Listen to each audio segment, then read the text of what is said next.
make carbohydrates, plants combine carbon dioxide from the air and water from the soil.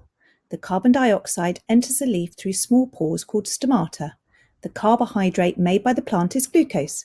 At the same time, oxygen molecules are produced and released from the leaf through the stomata, or used in aerobic respiration. If you mix together carbon dioxide and water in the lab, however, they would not simply combine together to make glucose and oxygen. They need energy to make them combine, and this energy comes from light, usually the sun. The reaction is therefore called photosynthesis. Photo means light and synthesis means to make. Just shining light onto carbon dioxide and water still does not make them react together to make glucose. The light energy has to be trapped or absorbed and then used in the reaction. Why green plants are the colour they are is because they contain a green pigment called chlorophyll, which absorbs light energy.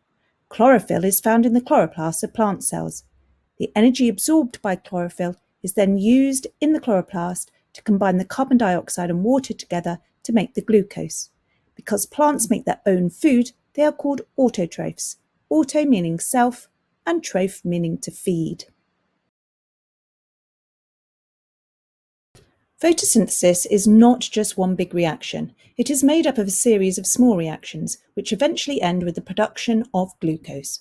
For GCSE, you only need to know the overall word and balanced chemical equations for photosynthesis. The full word equation for photosynthesis is carbon dioxide plus water joined together to form glucose and the waste gas oxygen. Light energy is absorbed by chlorophyll in order for this reaction to occur. The balanced chemical equation is worked out backwards by looking at the formula for glucose, which is C6H12O6, so 6 carbon and oxygen atoms and 12 hydrogen atoms are needed.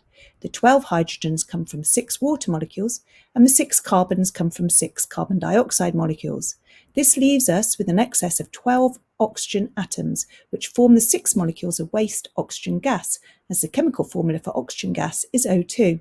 So the overall equation is 6CO2 plus 6H2O goes to C6H12O6 plus 6O2.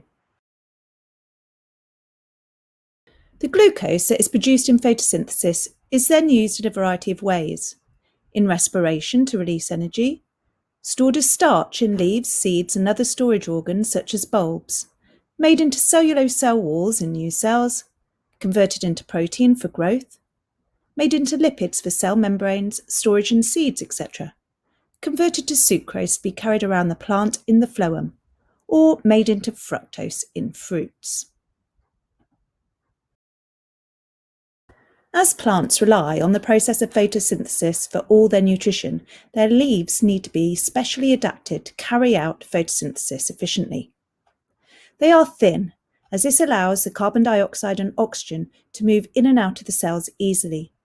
They have a large surface area due to them being wide and flat, and this allows the maximum absorption of light energy, which is what powers the series of reactions.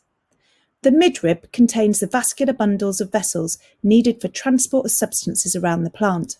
The xylem carries water and minerals to the leaf, and the phloem carries glucose away from the leaf to wherever it is needed in the plant. The glucose is transported as sucrose, which is a disaccharide made from a glucose molecule joined to a fructose molecule. The midrib also has the important role of supporting the leaf so it can hold its surface up to the sun.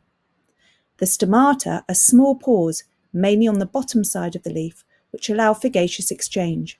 One pore is called a stoma, many pores are called stomata.